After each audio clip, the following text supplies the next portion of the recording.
Be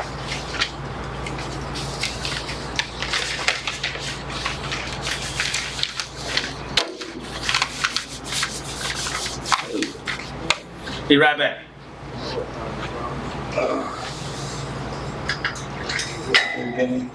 Give me. These yours? Here we go. All right, welcome everyone to Saturday Night Live Life Recovery. We're glad you're here. We may be doing things a little differently tonight, but we'll let you know what the plan is when we find out. So, other than that, we're getting ready to get started. So, I'm glad you're here on the internet. Life recovery, what is that about? Life is messy. That means we all need to work through life. That means we all then have to go through some form of recovery process. And if you've done any work yet in your recovery process, whether it's formally or informally, you've probably found out that it's pretty much as hard to do by yourself. God has created humans for relationship with Him and relationship with others. So to recover, really one of the most strategic moves we can do is be connected with a group. Really it starts with your family. Try to have the family you can, but sometimes particularly with obsessive compulsive issues or addiction issues, that usually we've already strained those relationships until we get restored, recovered, and so we have to find another group to kind of help us to bridge the gap, and that's so important, to find a healthy group. Not an unhealthy group, because we've already been in those, right? So we need to find healthy groups to help us to get on the healthy path. So anyway, tonight, let's get on, but welcome everyone. Tonight we're starting step 8. This is the 8th month. This is the second day of the 8th month. So that means that's the reason why we're doing step 8, because we do the step in relationship to the month that we're in. This is the 8th month, so 8th step. 8th step is we made a list of all persons we have harmed and became willing, that's so important, became willing to make amends to them all. So now this is not talking about making amends, this is talking about getting ready, getting prepared to address those people that we've hurt or harmed. And so we're making a list. We're starting that process. It's just the beginning. And that's the way the steps work. It's usually a preparation step and then an action step. Preparation, action, because you have to get prepared before you take action, right? That's pretty simple, huh? Yeah? Yes, Doug, you're right about that. Thank you very much. Yes. So anyway, tonight we're going to be talking about making restitution out of Exodus 22:10 through 15. And Tommy's going to be teaching it, so he picked it out, right, Tommy? You picked this out? Yes. All right. And again, this is really a fundamental key of our starting to help ourselves come through to that recovery process. Recovery is not just getting sober. Recovery is about making an internal change. Change in thinking, change in heart, change in attitude, changing in behavior. Okay? But the behavior comes around when we change that heart and that mind. Does that make sense? You can stop the behavior of the addiction, but you can only do that with willpower, and it only works as long as you got willpower. And how many of us know that willpower runs out, particularly when you get into an overwhelmed or stressful moment? So that's when that is a serious opportunity for relapse. Hello? Yep. Okay, just checking to see if I was on the right page. I didn't know if I was speaking right or not, so I had to get it checked. So anyway, tonight we're going to be talking about making restitution. And I think it's really good. I've got, again, like I always do, I've got a bunch of information. The sheet back here in the back, I've got one back by the offering container, and so actually with this first question on here, what does making restitution mean? So that's my question to you. Yes, Mr. Tommy. Making restitution means taking action to repair the harm you caused Wait a to second. someone else. Taking action to repair the harm. The harm. Okay, that's what we're looking at right here, right? So we call that cleaning up our mess. Would you agree with that statement? Yeah. And we all have messes that we have to clean up. And how do we feel when we have those messes out there? Messy, okay. Not so Guilty, Guilty, good, Bobby. shame. Ashamed, yes, yes. So we're talking about trying to change how we feel about our life and the world and what's going on, because we are cleaning up our messes. Have you found that out, that works? And that's basically what restitution is, or making amends, okay? So that's so go ahead, Tommy. Won't you start over again? I won't interrupt you this time, but I just thought I wanted to, well, actually I put that in a box, so I wanted to touch that. Making restitution means taking action to repair the harm you caused to someone else, especially when your actions resulted in loss, damage, or pain. It's not just about saying sorry, but doing what you can to make things right. So what do you think about that statement? It's not just about saying you're sorry. You got any thoughts on that, Tommy? Well, it's taking action in your life and changing things so you don't act that way anymore. Right. Or go and treat someone else the same way. So I guess let me ask the question in a different way. Just saying you're sorry, does that make restitution? No. No. I like that you're using the term restitution, because that's a big difference from me. Yeah. Because I don't know about you all, for me, there was oftentimes financial Right. involved. Right. And that's what restitution Right. is. Right. Right. Yeah, I'm sorry I stole $3,000 from you, but yeah. Well, yeah, okay, so where is it? Yeah. Can you forgive me? And so sorry is one thing, but it's not just saying you're sorry is not restitution, right? True? Yep. Right? And so that's what that definition just said. But doing what you can to make things right? Doing what you can. You may not be able to do everything that you think you should do, but you can do something.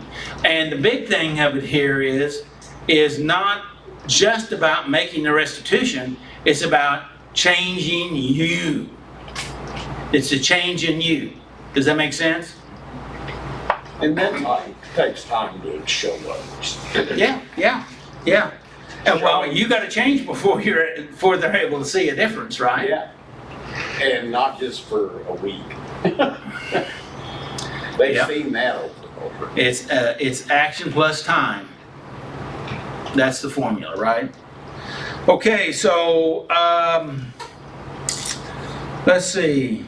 Making restitution, doing your part to restore what was lost or broken. That's what restitution's about. Okay, how does making restitution tie together or connect together with step 8? Robert? Well, like you were saying earlier, this is the preparation stage. Before we make restitution, we need to know exactly who we need to make restitution to or make amends with. And writing it down can be very eye-opening. Mm-hmm. Yes. Yeah, because we hide a lot of stuff from ourselves, don't we? because we don't want to see. But when we decide it's time to see, then, and writing it down, this is a terminology they use in psychology, it moves from abstract to concrete. Because now it's in black and white. In other words, it's written down. And that's where we have to, what I was talking about, where we have to face that guilt, shame, get past that. And again, this is, step 8 is just about coming to that, getting prepped or prepared to make that amends. This is the beginning of the process, okay? And it is a process, okay? It's a little at a time, sometimes. So, I got another thought. shoot, man. And as we're making this list, we need to think about our willingness towards those people. Yes. And we might be starting to write a name down and say, wait a minute, I'm not sure I'm willing to make amends with that person. Well, then we got some work to do on the inside still, because this is supposed to be a list of all persons we have harmed. Right. And if we're not willing, that's part of the step, became willing to make amends to them all. So if we find some names there that we're not quite willing to do that with, then maybe we need to dig deep inside and work on our willingness also. Yeah, down there on the worksheet there, underneath the step 8 and the connection to our topic, making restitution, I've got it in yellow down there. It talks about if you're not yet willing, step 8 invites, step 8 gives you an invite to prayer and inner work to help you to become more willing. In other words, that's part of the processing to help us. You know, we talked here a few weeks ago, if you want something, then you need to ask for it. And that asking is actually the process of us getting ready to receive it, which is this willingness we're talking about here, that we're talking about. So this step 8 is, and making restitution is where we're going through the process, and it's where you honestly look at the damage that you've caused in relationships, okay? And relationships, we don't understand how important relationships are until we destroy them all. Do you know what I'm saying? I guess you don't. So, and that's emotional relationship, financial relationship, physical relationship, spiritual relationships, and get ready in your heart to take responsibility, because we have to make amends. We have to get ready in our heart to go through this process. And that's what step 8 is about. And I'm going to read it one more time, and then we're going to go read all the steps. John's going to read the steps for us. Step 8 is, we made a list of all persons we have harmed and became willing to make amends to them all. We're not making amends this month, okay? We're just getting ready, okay? We're building the list. We're getting willing. We're processing, right? Yes? Okay. So, come on down, John.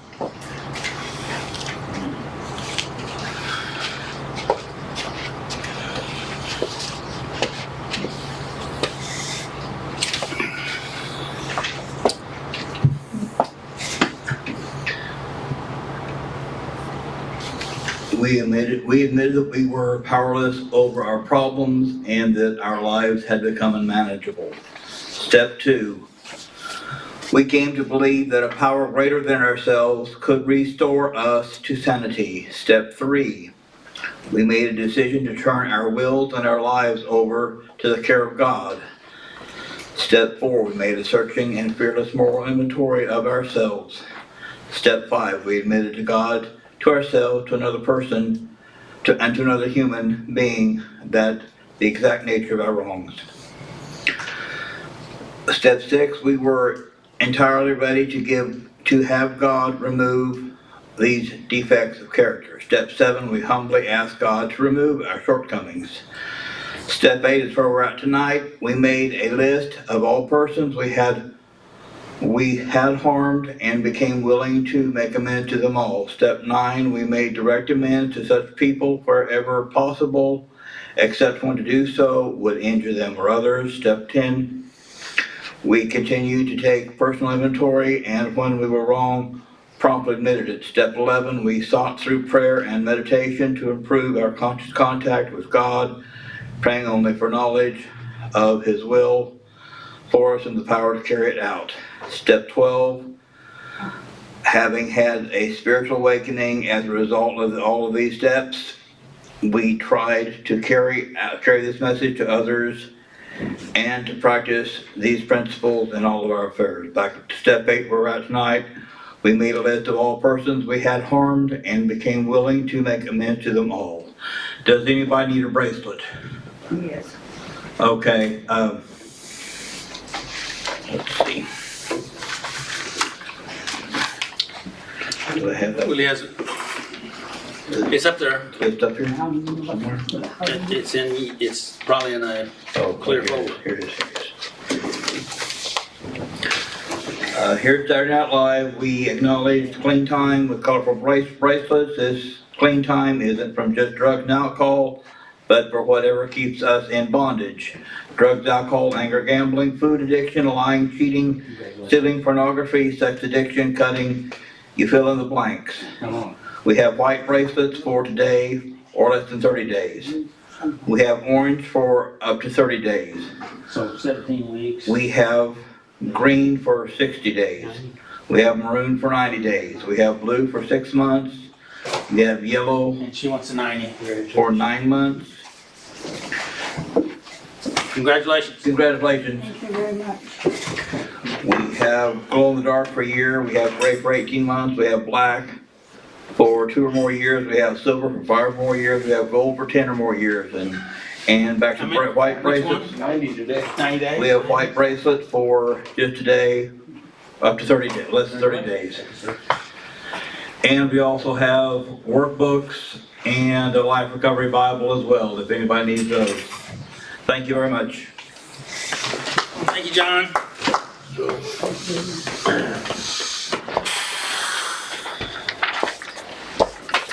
Thank you for letting us celebrate clean time with you. Hello, everybody. Hi, Tommy. Hi.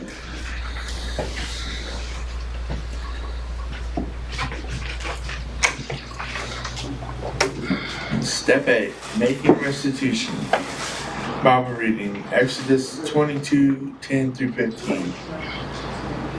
We made lists of all persons we had harmed and became willing to make amends to them all.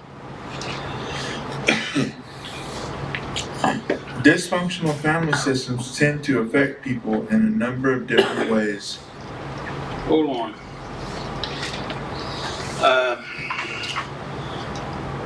So what's the definition of dysfunctional family systems? Dysfunctional family systems are families with unhealthy Wait a minute, behaviors. read that real loud and slowly. Okay. Dysfunctional family systems are families where unhealthy behaviors, poor communication, or harmful patterns prevent members from feeling safe, supported, or emotionally connected. These families often struggle with issues like control, addiction, neglect, abuse, unrealistic expectations, which create confusion and pain instead of love and stability. Now, that's not in the workbook. I put that on the sheet back there. Tommy was ahead of me. Congratulations. Comment And, on that. but they didn't explain it in the workbook, but on the sheet, I have not only that definition, but I have a lot of other material to help support that solution for dysfunctional family systems.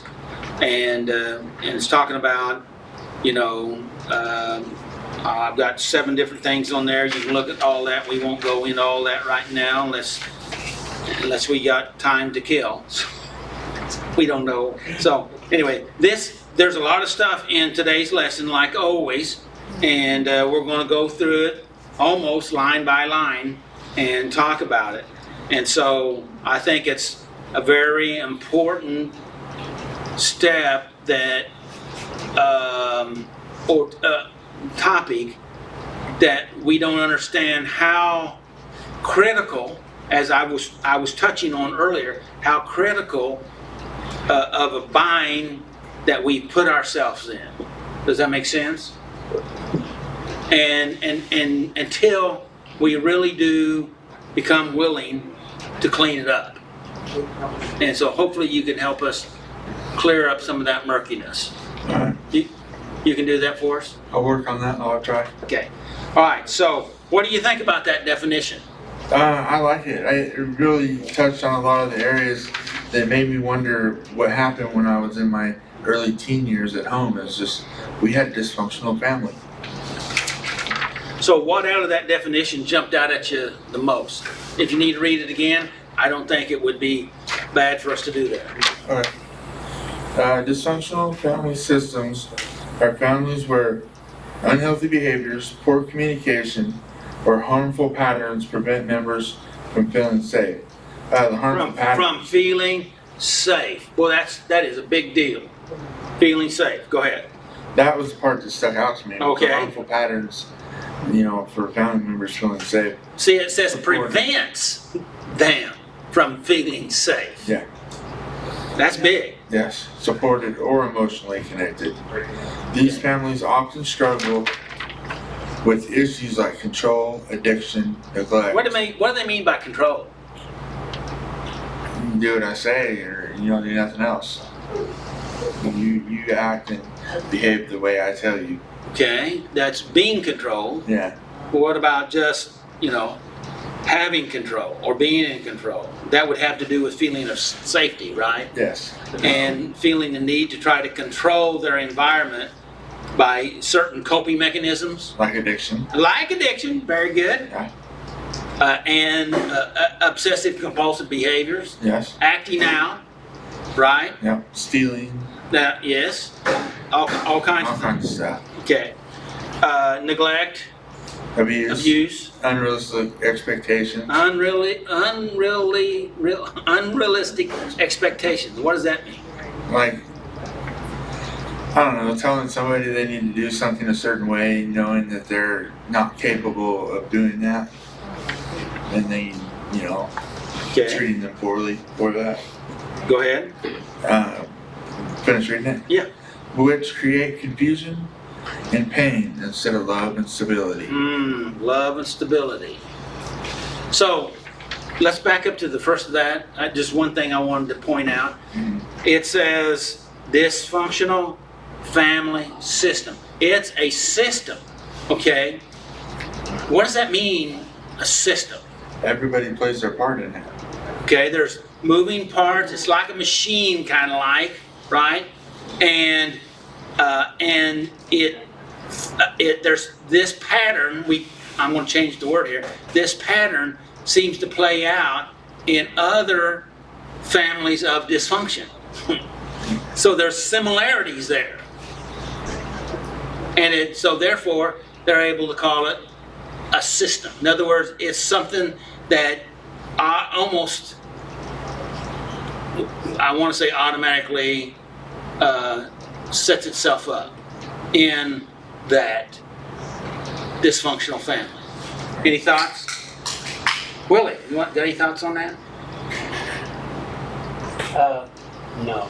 I can't, I've been distracted Okay. for a little bit. I wasn't paying attention. Yeah, Robert.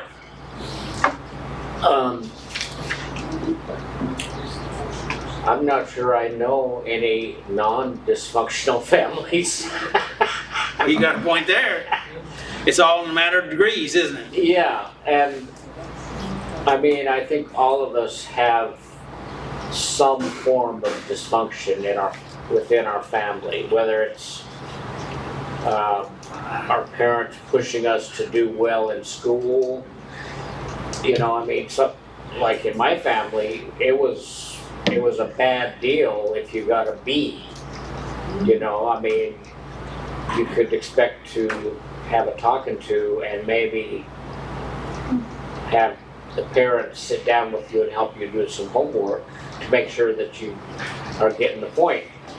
And I'm not sure that's totally dysfunctional, but it's just like you said, it's to degrees. But when it gets to the point where we have confusion and pain instead of stability and love, that's when it becomes truly dysfunctional. That's good. Good point. Good point. Even though this seems like a simple topic, it is really got a lot of depth in it, as far as I'm concerned. So, all right, let's, unless somebody else has another comment. Laura, do you have anything you'd like to say? Not yet. Okay. Okay, let's move forward. Some of us come to see ourselves as irresponsible and some of us come to see ourselves as irresponsible and continually condemn ourselves. Others, you want to stop there? Yeah. So do you agree or disagree with that statement? Well, I agree, because like when I was still like having all the behaviors and having to be around all the situations that caused me to feel like I was irresponsible, because I put myself in a lot of those situations, and some of them were brought on. But I mean, I just feel that until I changed what I was doing, nothing got any different. Okay, good. Now I want you to, there's three different parts here, and the first one here is that we're Irresponsible. irresponsible and continually condemning ourselves. That's one. That's kind of like one part of this. Okay, and so go ahead to part number 2. Others of us tend to admit that we are irresponsible, but excuse ourselves because of all the things we have suffered. Okay, do you agree or disagree with that statement? Yeah, I stole the candy bar because I was suffering, yeah. I was homeless and I had no other way. Okay, that's yeah. And there's a lot of things that we could we tend to admit that we are irresponsible because of because of the way I was raised, how I was raised, where I was raised, you know, how I was mistreated. You know, I've heard people say, well, you know, I use drugs because everybody in my family used drugs, you know, and that could very well be true, but then it can turn into excuse. That's the reason why you continue using drugs, Yeah. right? Yes. And so that's you know, we find something to blame our irresponsibility on. Okay, now this irresponsibility here is again, we're talking about making restitution. Okay, so my family believed my family never paid anybody back. Okay, type thing. So that's I thought that's the way it's supposed to be.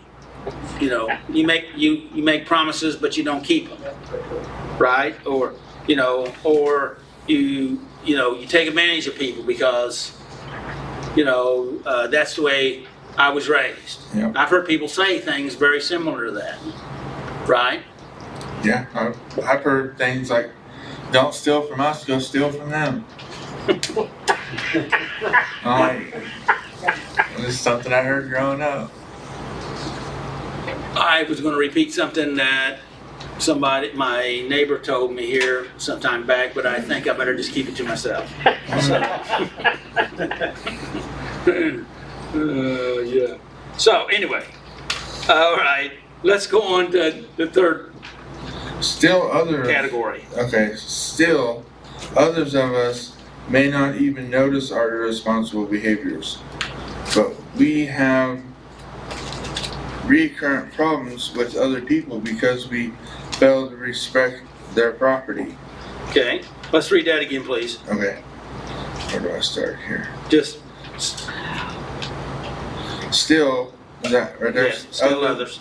Still others of us may not even notice our irresponsible behaviors. Stop right there. So there's some of us that may not even notice that we're being irresponsible. Because it was taught, so they said it was okay. And could very well be, you know, but we just don't get it. You know, I had a friend that was in a contracting business, and he would get jobs set up, take money for the jobs, and schedule the jobs, and then schedule some more jobs and take money for the jobs, and schedule more jobs and take money for, with all good intentions, but he never ever did the jobs.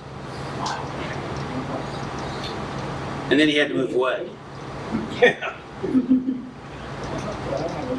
Well, he didn't have to move away if he'd have taken responsibility and, you know, done away. Yeah. But you understand what I'm saying? Yes. And he was trying, I don't think he was really, that was not his basic intention, all right? All right. But that's still what he did. He didn't move away, he ran away. Yeah. Yes, he did. He thought he had a thriving business. He thought he had a thriving Yeah, business. yeah, and Sounds to me like he was doing cocaine. and he was a good, and he was a very good, likable, and talented individual. He just overpromised and underperformed. And I think he kind of fits into this statement here. So would you read that first part of that line again? Still others of us may not even notice our irresponsible behaviors. Go ahead. But we have recurrent problems with other people because we fail to respect their property. Okay, and so you know, it's like, why are these people mad at me? Well, you're taking their money and not doing the job. Okay, and you keep having this problem. You know, everybody's mad at me. Well, why are they mad at me? It's because they're asleep and not they're not aware of you know, irresponsibility. Right. And it can really slip up on you. And so, hey, how do we handle irresponsibility in situations like this? Usually, if we're irresponsible. Take responsibility. No, that's not how we handle it. We lie. We lie about We lie about it. it. Okay. And it's not my fault. Yeah, no. Right? Yeah. Right? Right. Is that true? Yeah. Blame on the materials. Yeah, they didn't have the right stuff, or you know, it was I gotta wait for the rain to stop, or I gotta wait for the sun to go down, or I gotta, you know, something, right? Yeah.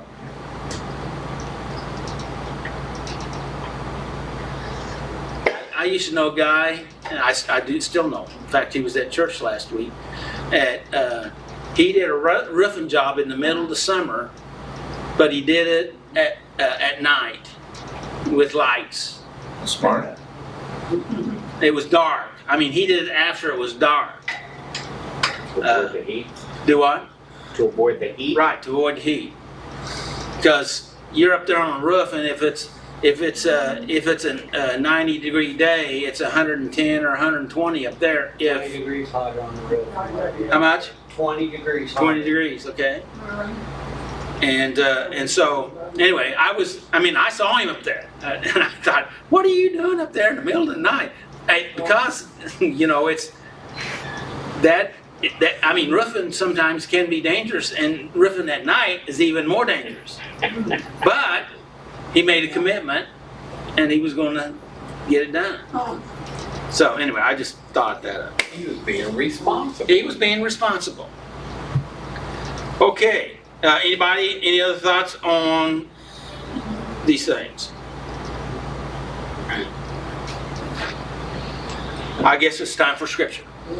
And the Bible clearly states in Exodus 22:14, if someone borrows an animal from a neighbor and it is injured or dies when the owner is absent, the person who borrowed it must pay full compensation.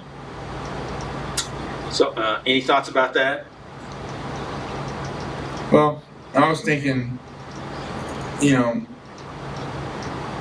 that's a lot of responsibility to put on a person because you don't know what would shape the animal was in, maybe. That's true. That was just a thought that came to my mind. Yeah. Anybody else have any thoughts? Robert? We could just substitute money instead of an animal. If you borrow money and you gamble it away, you're still gonna pay it back. Yeah. Yes, we could do that. But if you go ahead and you read the scriptures before this, it talks about, borrowing, if you borrowed it, and the neighbor's not there and something happens to it, if it's attacked by an animal, you have to have the proof that it actually happened, and you go before the judge, and they will settle the dispute. But if you can prove that it was attacked by an animal, but if you but the thing of it is, one of the things is that you borrow an animal and then you say it wandered away, but actually you stole it. And so you have to have evidence, okay? And if they don't have solid enough, the judge will decide in those cases, right? So it's about, but if you borrow an animal and you damage it or hurt it, or you kill it, okay, then you have, that's one of the big things they're talking about, is where you make restitution for that animal. It's just like anytime anybody borrows from me, I said one thing: you bring it back in better, as good as or better shape than it is when you take it off, when you borrow it. And so, and if Also, I remember back in the Old Testament where the scripture about borrowing a coat, and if you don't return that coat, don't come before the altar with your gift, yeah, until you return that coat. till you made made it right, amends with someone, and so. I forget where that is. Actually, that's in the New Testament. What you're citing there, yeah. It's in Matthew, ain't it? Matthew, yeah. It's right here. And so, why don't you go ahead and read that? Step 8 mirrors Jesus' teaching in Matthew 5:23-24. If you are offering your gift at the altar and remember that your brother or sister has something against you, leave your gift, first go and be reconciled to them. So, That's what I was talking about. that's it. See how that works out?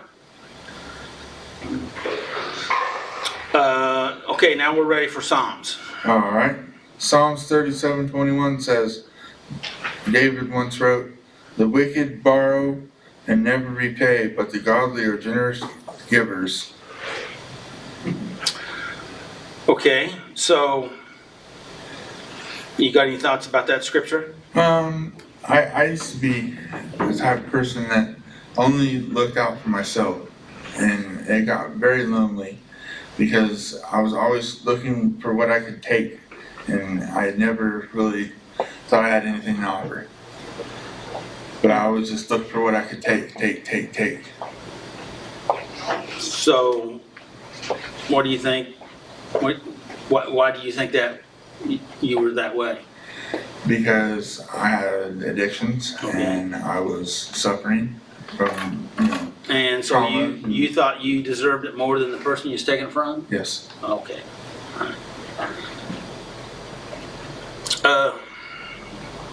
Tommy Mardell's watching. You can say hi, Mardell. Hamadel. Hi, Mardell. Vanessa said hi too, Mardell. Doug says hi too. I'll say hello. Everybody say hello, Mardell. Hello, Margot. Hello. So, let's see, where we're at, okay. All right, go ahead and read the next sentence. All right. The Bible tells us that it's important to take responsibility for the things we borrow. You agree or disagree with that? I statement? agree. All right, go ahead. We may feel that we are being condemned as chronically evil if we have had a problem with irresponsibility. Okay, so what does critically evil mean? Chronically evil, it means that we have repeated the same things over and over again when I constantly take and destroy. And What am I? and actually we've become immoral. At least that's what chronically evil is. And so people can think of us in that way. It's what this statement's saying, right? Yes. Okay. Now let's read the next sentence. The word translated the wicked really means one who is morally wrong or a person who acts badly. Okay. Any thoughts? Well, I can see myself fitting into that from some of the ways I used to live my life. Okay. Well, and most of us can. And it's not that far past. No, it's not. It's You know, it's still Could still have been just a changing. few minutes ago. Yeah, I would say it's still changing. Yeah. Go ahead. God sees irresponsible behavior as a bad action that can be corrected. Okay. I agree. Now that's where I was. We were heading for. So he sees that this chronically evil, that he doesn't see that way. He sees it as bad behavior that can be corrected. I agree. Okay. I didn't even ask you that question yet. No. The question is the next. My next question is after the next little sentence. Okay. He does not see us as hopelessly bad. Any thoughts? That's my question. He sees us as his children. Yeah. Sees us as Why, how can he see us if we are extremely irresponsible, and some think that we're chronically evil? How can he see us as, doesn't see us as hopelessly bad? because a lot of that stuff is behaviors that we learn that can change. Uh-huh. And he sees our potential, Yeah. and he also loves us. He has grace for us. Even when we're bad, he loves us. Yeah. Can you believe that? Yes. That's what it says in Romans, while we were yet sinners, Christ died for us. Right? Yeah. Go ahead. Regardless of what we have been through, we are still held responsible to respect the property of others. What do you think that means? We're supposed to take into account that that's theirs and not ours, and we need to respect their property. Okay? Because their property, respecting their property is like respecting them. Is that, yeah. Disrespecting their property would be like disrespecting them. Yes. Have you ever thought about that before? Yeah, that makes a lot of sense. Okay. And because when people disrespect your property, How do you feel? Oh. I can handle how I feel. yeah, how do you feel? I feel like someone crossed the boundary, and I get irritated. I might be frustrated. I might have anger. I might feel sad. I mean, it depends on what property that they disrespected of mine, how I responded. It's something to think about, right? Yeah. Something to think about. Go ahead. We need to consider those we have harmed by being negligent or irresponsible with the use of their property. So, So we need to remember those people, so that we can write them down and put them on our good, list good. and make that step Yeah. forward. When we change our behaviors, it affects how we behave. Right? Yes. And to change our behaviors, we have to change how we feel about things. How we see things, Right? how we relate to things, how we And what creates our feelings or emotions is how we think about things. So we have to change how we think about other people's properties and being respectful, not being irresponsible, being responsible, taking responsibility for things, even sometimes even taking responsibility for something that you're actually may not be responsible for. But sometimes you have to say, I'll take responsibility for that. Because that's the right thing to do in this situation. I didn't do it, but I'll be responsible for it. That's a hard word to say. That's kind of what Jesus did. Yeah, Come to think about it. yeah. Anybody got any comments? I get upset when you yelling at y'all son about it's their style, you touch it. They do it every day, they do it. Every school they do it, you don't see them. I'm sorry, I can't hear you. So clear talk. BFE just to be there at that time. Be there, everyone just to be an asshole and say that ain't your brother, where I should go on. I go to every day. And I'll still pay for it to rent because our phone salvation come out automatically. What if I can do that apartment? And now, still they get rid of me. So my mother that, you know, my walking desk, they look at that. I've been paying it for like 3-6 months already, and I haven't got to go with it. But it's my brother that pays for it, you know. But I'm from your line. I'm your line. I guess that. Okay. So what'd you learn from this lesson? Well, that sometimes restitution requires making a big change in your own life to have to turn around and see things correctly. Good. So what's your takeaway? Make better choices so you don't have to find yourself in situations in the future where you're making restitution for something like I could have learned my lesson on already. Yes, good, good. You prepared those statements. Okay. Thank you. All right. Thank you, Tommy. You're welcome. I got a quote down here. If you want to start getting ready, we're going to have music in between here. But while Vanessa's coming up, I'm going to read this Benjamin Franklin quote. It says, "The Constitution only gives people the right to pursue happiness. You have to catch it yourself." Oh, yes. I like that.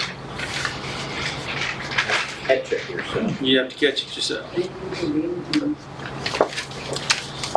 Welcome, Vanessa, Hello. and the boys. Well, Hi, thank you. Vanessa. Hi, guys. Well, Willie, I'll say hi to Willie, and then hello to everyone else. Hi, Margot. I mean, Vanessa.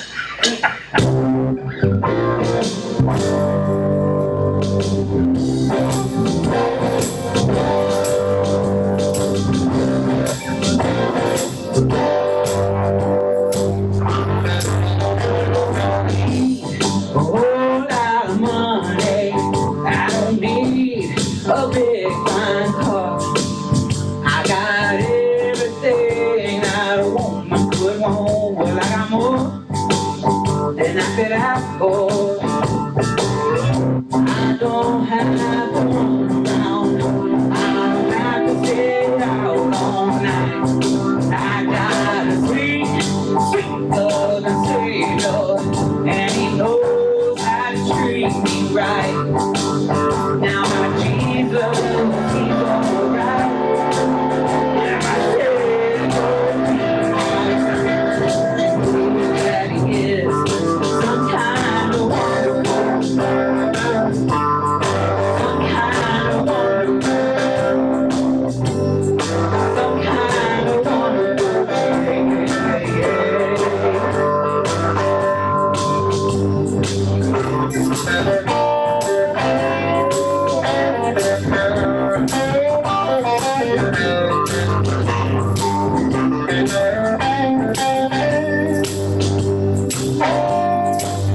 Now when it's holy and it's gone, you know it sets my soul on fire.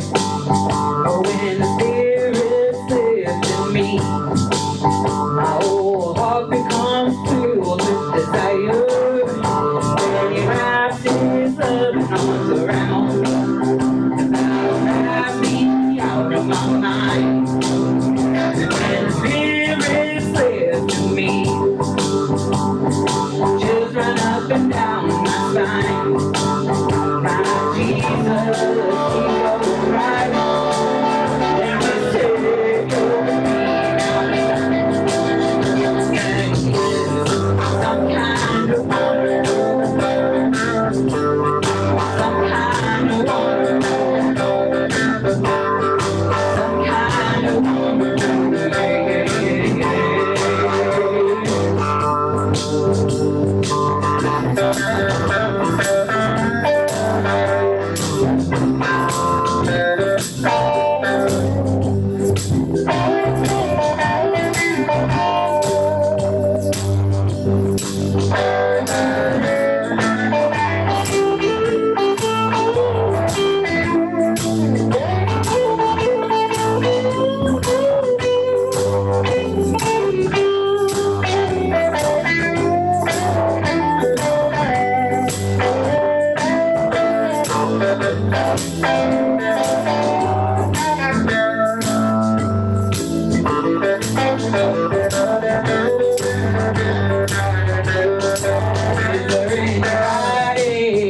Got a sweet love and Savior like mine. There's got to be somebody. Got a sweet love and Savior like mine. Can I get a witness? Can I get a witness? Can I get a witness? Can I get a witness? That my Jesus, some kind of wonderful. About my Savior, some kind of wonderful. About my Jesus, some kind of wonderful. About my Savior, some kind of wonderful. About my Jesus.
Thank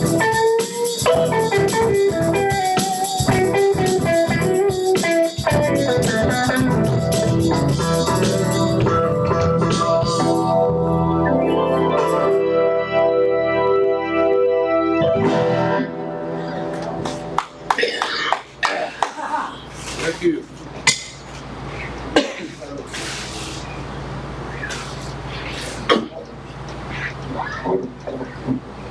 Yeah, well, what I think about the one ago.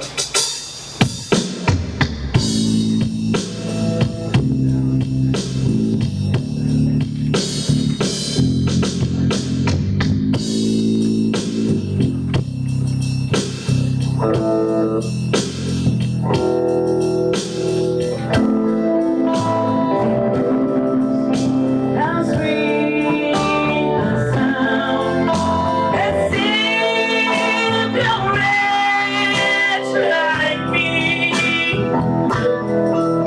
I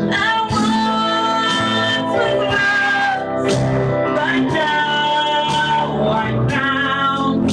Was blind, but now I see. 'Twas grace that brought my heart to you and brings my fears relief. How precious did that day was far, the hour I could speak.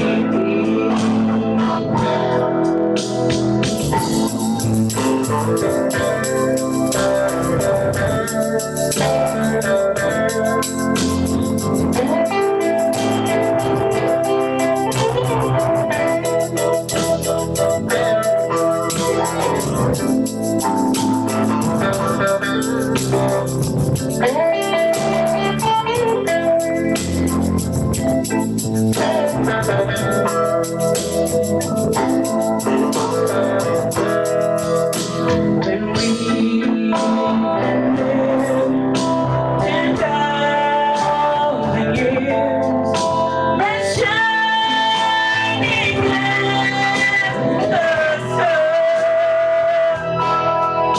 with no listing to sing that praise, and when first begun.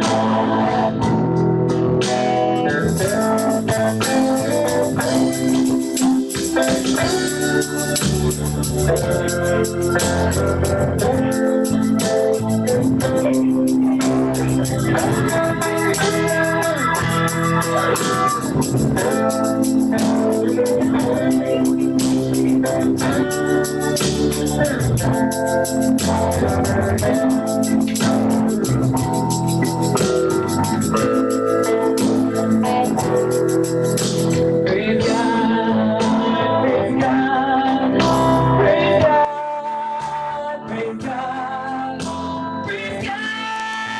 praise God, praise God, praise God, praise God, praise God, praise God, praise God, praise God,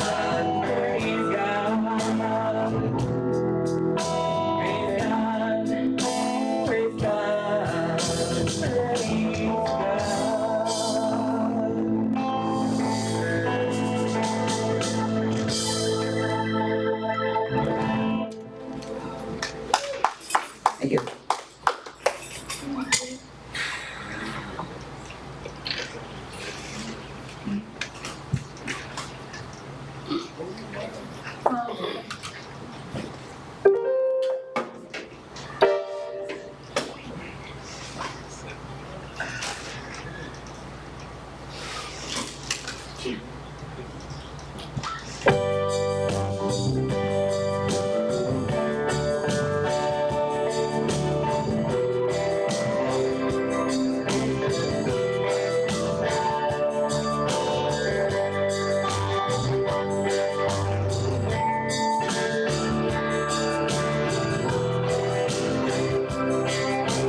the whole world see. We're singing for the glory of the risen King. Jesus, shine your light and let the whole world see. We're singing for the glory of the risen King. Shine your light and let the whole world see. We're singing for the glory of the risen King. Jesus, shine your light and let the whole world see.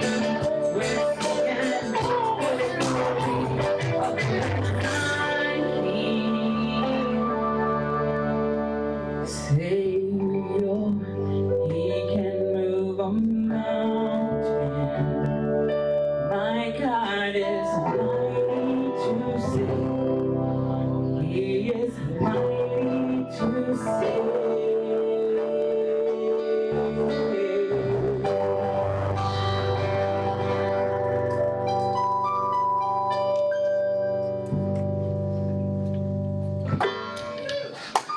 Thank you. Thank you. Thank you, Bob. Thank you, Jimmy. And what was your name? Thank you, and you're welcome. Thank you, Vanessa. I'm glad you made it. Thanks for. Thanks for hunting me down. Doesn't that make you feel loved though, at least? You can't, I was like, you can't just disappear, because we're gonna hunt you. I forgot for Saturday, like honestly. Congratulations. You sound like a dog you are. It's not that we care, we just need you to sing. I was. Yes, we do care. Oh my God. I know you guys care. Hey, doggy love is important. I know. Them doggies need love. All right. We, for our audience, Vanessa was indisposed for a while, MIA.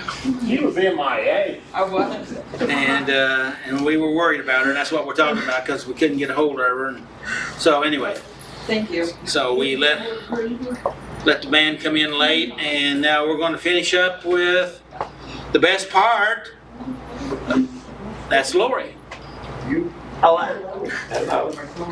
The best part. Well, Best part is Lori. I appreciate that. That's what Willie said. And you believe him? Yeah. That's a first. He's still coming to church with you. That's a first. Don't be talking bad about Willie. Never. Never would I ever. I could never do that. Yes. So So, we got some questions I do have and questions. some reflection. Yes. Left me with more questions than answers. Okay, question number 1. How have I failed to respect the property of others? Yes. Well, like you said,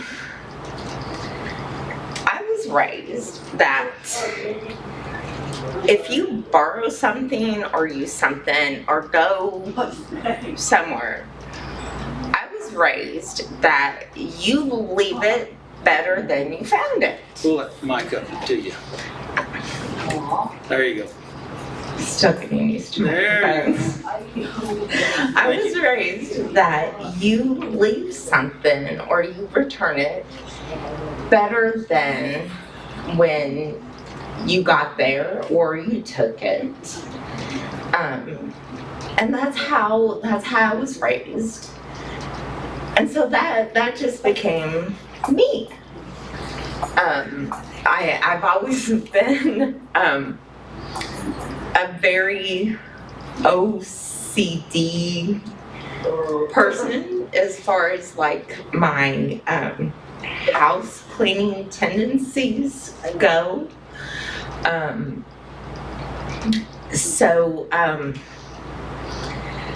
My answer to that right off the bat was no. Because I go over and above and beyond and out of my way to care for all properties, mine and others, Okay. to the point where it becomes obsessive, compulsive, and I had to fix everything. And then it started to spiral and get really, really bad. And circumstances in my life started to spiral and get bad. And people that were living in my house did not follow my same standards. And they would destroy stuff, and I would try to fix it, and I couldn't. And then kind of skipping down to number 2 a little bit in Okay, go ahead. advance, I would get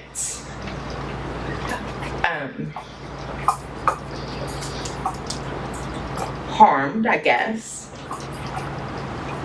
because I was trying to work so hard to keep everything up and put on the facade.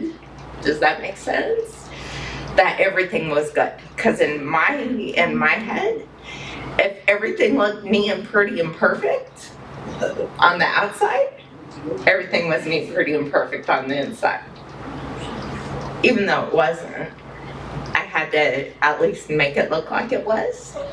Because if it looked clean, and if it was clean and neat and pretty, and the bed was perfectly made, and the kitchen was perfectly clean, then it was. Right? No. Except there's a but in there. It wasn't, but at least I felt like it was. Or it should have been. So it became just this obsession, compulsion, that I had to fix everything and make everything neat and clean and pretty and take care of everything. And the harder I tried to do that, the worse everything got.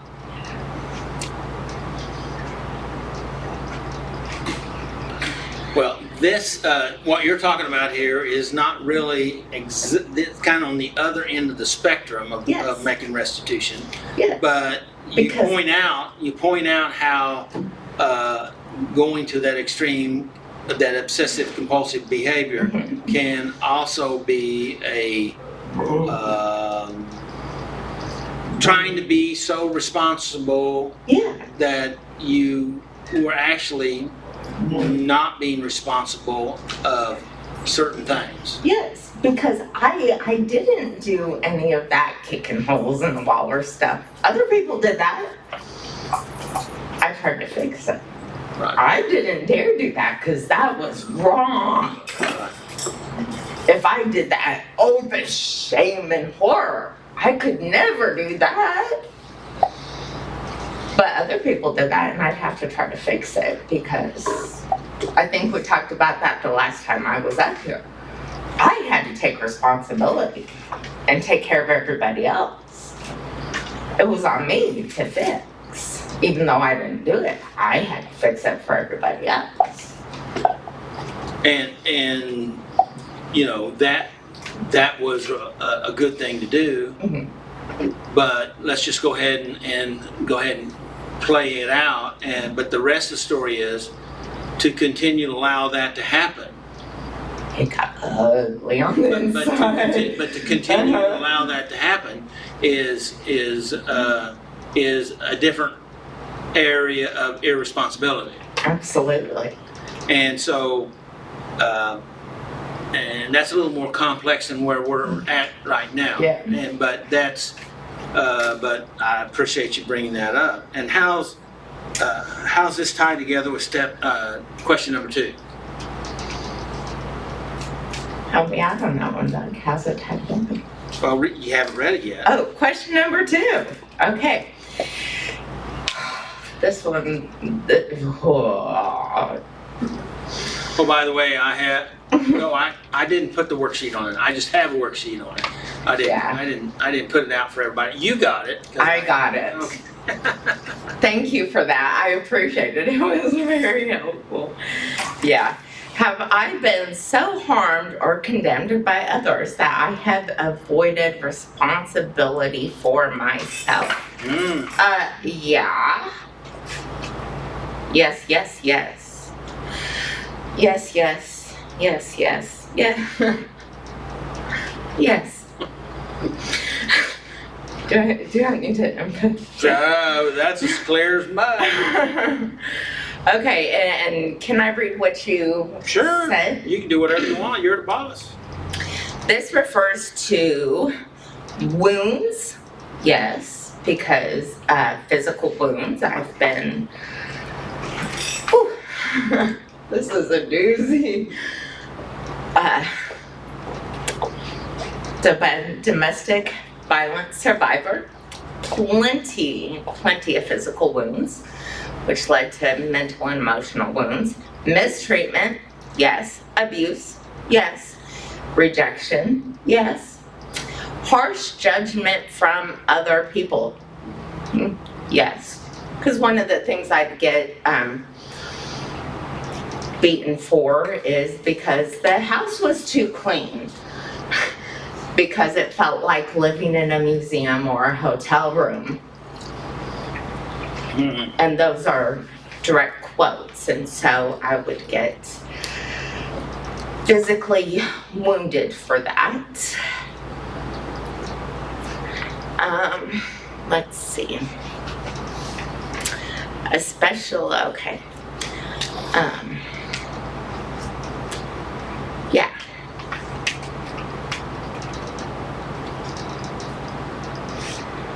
This is the part about okay. Have I allowed the harm or condemnation from others to define me? Yeah, I did allow that to define me, because all of the ugly, hateful, hurtful things that were said to me, I took personally. I took as truth. I accepted. I fully accepted all the slanderous, hateful, malicious things that person said to me. I fully accepted and welcomed and believed. Did that cause me to avoid personal growth? Absolutely, it caused me to avoid personal growth, and in fact, it caused me to stop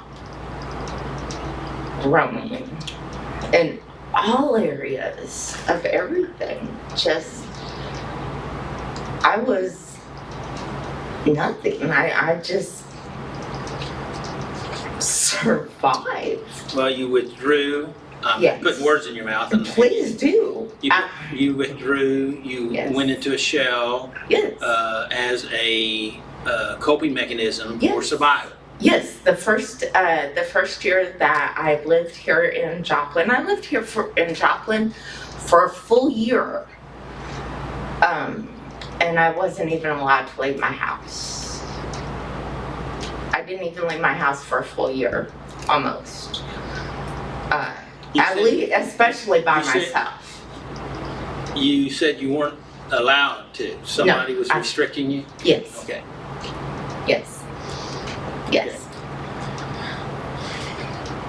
And so that is, again, this,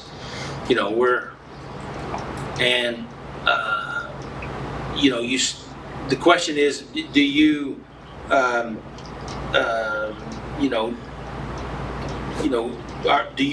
you made a statement about believing what other people said about you. Yes. And, but you said you did, but I think you just acted like you believed it, because down inside.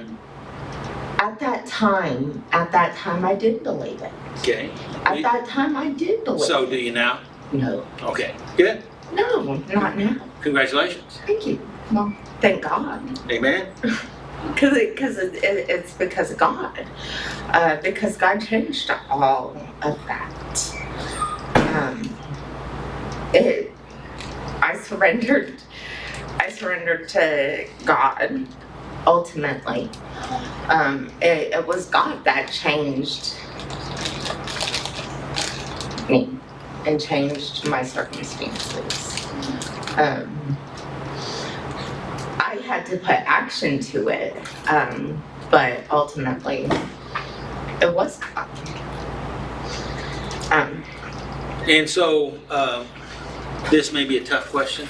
Ask, Ask it? Yeah. Are you sure? ask, Positive? positive. Okay, that's 3 times, right? You did, yes. And so,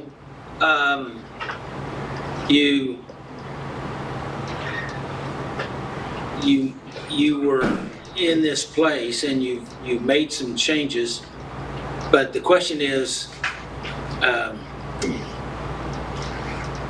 I guess there's 2 questions.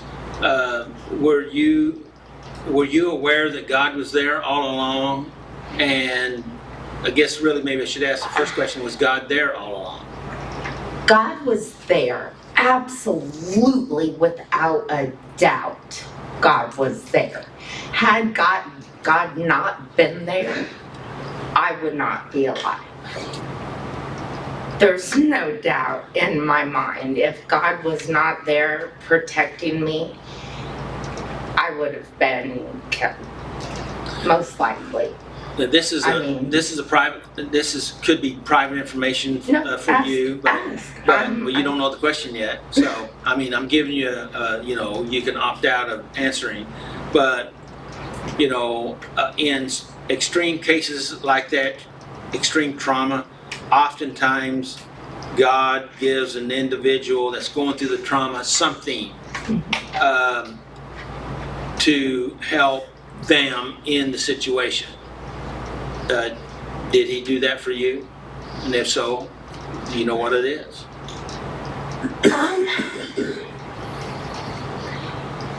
When God gave me the courage to do something and the opportunity to free myself, He definitely gave me the courage, because I didn't think I could do it on my own. And God gave me the opening and the opportunity and the courage to make that move. But And I did. before the opening and the courage, there had to have been something before that. Other than the fact that I knew God all my life. I'd known God. I knew God was there. But during that 2-year time frame that I was going through this, I knew God was there, but I didn't really have a relationship with God during those moments, but I knew He was there.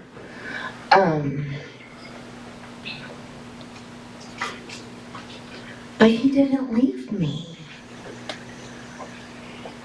I knew in my head and in my heart, even though I wasn't living for Him like I knew I should be, like I knew I wanted to be, He just never, ever left. So you had the knowing of it. Yes. And looking back, there's been little things Right. that I can look back to. There's can I take a bunny trail? Is that okay? As long as it's not a long one. Okay, I'll make it short. I was sitting in my rocker on my back porch. My heart puppy, Daisy, had to put her down, gone on about a year ago now. She's a big dog. She weighed about 100 pounds. She was about 10 years old. I'd had her just the story of how she came into my life was absolutely amazing. She was with me through all my major health issues. When he would get into one of his tirades, and I knew that his first priority was always to separate Daisy from me. On this one day, he couldn't get Daisy away from me. He got impatient and went to swing on me. Daisy leapt in and took that beating on my behalf. But that day I didn't see it, and it was a doozy of a beating. He beat her, my precious little dog, and she wasn't little, but he beat my dog.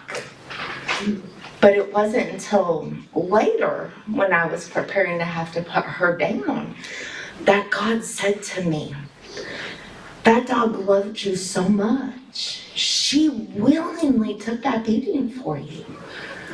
But I loved you so much more. I let my son die for you. And it's just little things like that. Looking back looking back, that I can see now that God was always there. He was always there, always with me, even though I didn't see it then, because I was too blinded, I was too broken. I didn't see it then, but I see it now. Great. Question to the group out here: had any of you ever noticed those divine moments or intervention from God in when you were in your situations? Yes. Yes. Good deal. And like you said, usually we can see them better by looking back sometimes than we can, in the moment. So. Well, in the moment, I was just a different person, and I say that a lot, because God has changed me totally inside out, physically, mentally, emotionally, spiritually. I am a different person than I was then. I can't even recognize who I was. Well, things, that's the way physical and emotional healing is. It changes us. Let's go to question number 3. Question number 3, what excuses have I used for not looking at my behaviors? I never even considered looking at my behaviors until I started coming here. I know that, right? It happens. It never ever How about you, Will? occurred to me. I never did wrong until I got here.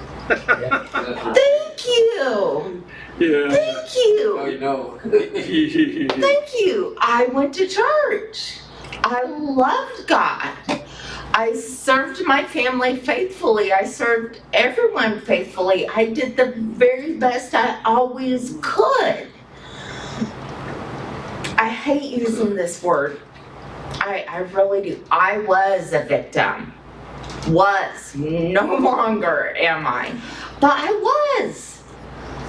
Why? What was wrong with my behaviors? It wasn't me. Why would I look at my behaviors? I never even considered looking at my own behaviors and actions until this program. Okay. So then, do you have a response to the question? That was my response. I never thought it was such a thing. Okay. But You indicate now that you see something differently. Yeah. So, what do you see now? Well, now I see that my behaviors weren't all that I thought they were. Because they were glazed over or shielded with the idea that I'm a victim and I'm doing everything I'm doing everything okay, and even if I'm not, I'm a victim. Well, yes and no. The victim mentality did not last long. It really did not. And that one kind of upset me a little bit. God did not allow me to live in the victim mentality. Before I start on that one, I am glad that I am now allowed to look at my behaviors and see them for what they are and accept them for what they are and have the desire to change and fix them. Good. I am glad that I'm able to do that and have open eyes. That even sounds like you're willing. I am. Yeah, see, you know, I am willing. because I want to. Congratulations. But I guess it was the second or third Sunday here at this church. I was full victim mode. And I was happy to be the victim. I earned my place as the victim. Okay. I dare anybody to tell me I didn't deserve to be the victim. Because I felt I did. Second or third Sunday, I can't remember which one, here at the church. Nathan Jones was preaching. That was the first time I'd ever heard Nathan Jones preach. I've not told him this yet. I probably should. He looked at me. I promise you, he looked at me. He probably doesn't remember this, and I doubt if he was looking at me. Felt like he was looking at me. And he said to me, "You are no longer a victim. You're a survivor." How rude of him. How dare him. It upset me. Everything I'd been through. And he tells me I can't be a victim anymore? I earned that right. I deserved that. Now he tells me I can't be a victim, I'm a survivor? That was rude of him. But it only took me about 3 weeks. God working on me, and it only took me about 3 weeks to accept that.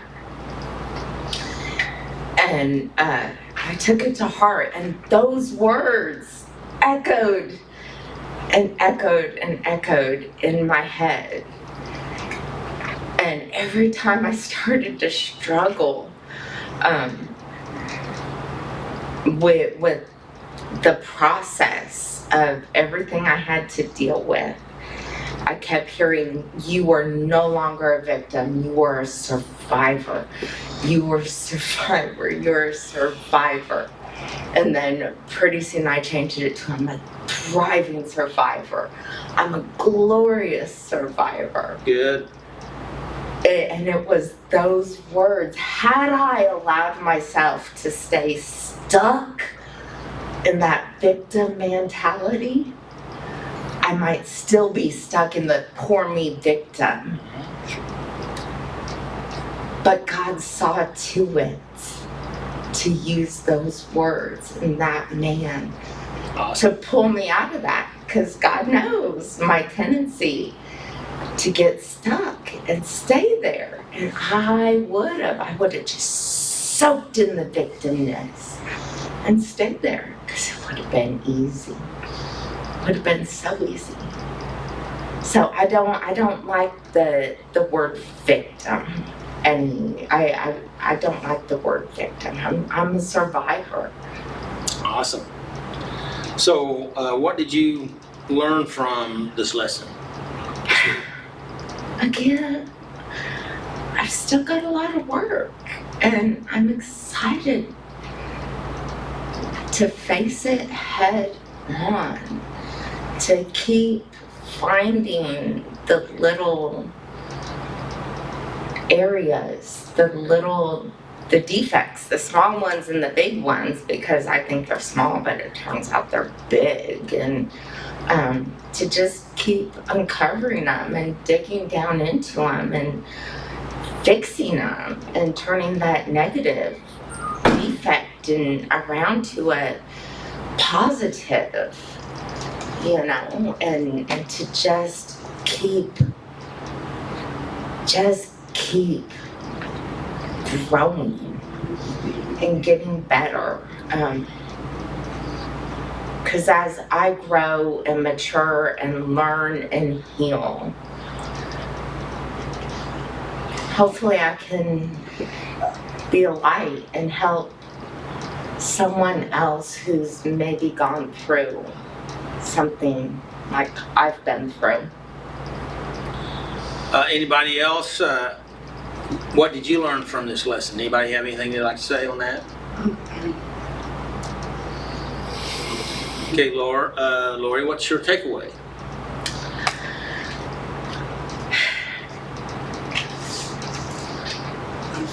I'm still getting used to the pain being worth it. It was a lot of pain, and I never thought I'd ever get to the point where it was almost worth it. But I'm still, it's starting to become worth it. Great. Thank you for your thoughts and your reflection today. All right. Any comments from anybody? Thanks, Lori, for your comments, and Tommy, thanks for your comments. Thank you. Appreciate it. And what do we got for next week? You just laid it on. Overcoming loneliness. Overcoming loneliness, and that is Robert. Okay, overcoming loneliness. And Vanessa will do the questions. All right. Okay.